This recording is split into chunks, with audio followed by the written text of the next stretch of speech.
पापिनी आफ्ना पहिला नाच्दै लागिन यता बाजा ठाउँमा हान्ने अनि को किन मेरो कालो ठोसालाई मेरो नाटो छाती फुलाइकिन मेरो नाटो भन्ने के रगतको नाता छ यो ठोसासँग तेरो? किन छैन रगतको नाता? रातो रगतको नाता नभए पनि सेतो रगतको नाता छ मेरो उहाँसँग, बुझ्नुभयो नि? सेतो रगत खुवाई खुवाई पाल्नु भएको छ मलाई। ए नरपिचास नि, तँलाई आफ्नै श्रीमानको अगाडि यस्ता कुरा गर्न तँलाई लाज लाग्दैन?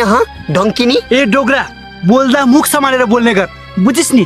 मैले आफ्नो लाज पचाइसकेकी छु, त्यही लाज पचाउनको लागि बिहान साँझ हजमोला खाने गरेको छु, बुझिस् नि तैले? ठिक छ बर्च्या, ठिक छ। आजबाट तिम्रो र मेरो सम्बन्ध केही पनि छैन। तिमी पनि आफ्नो बाटो लाग र म पनि आफ्नो बाटो लाग्छु।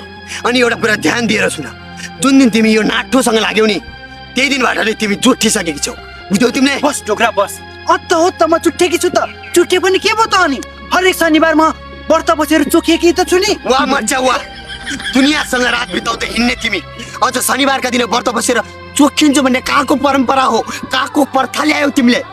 आजबाट यो थुतुनो मेरो आँखा वरिपरि नदेखाउनु, बुझ्यौ तिमीले?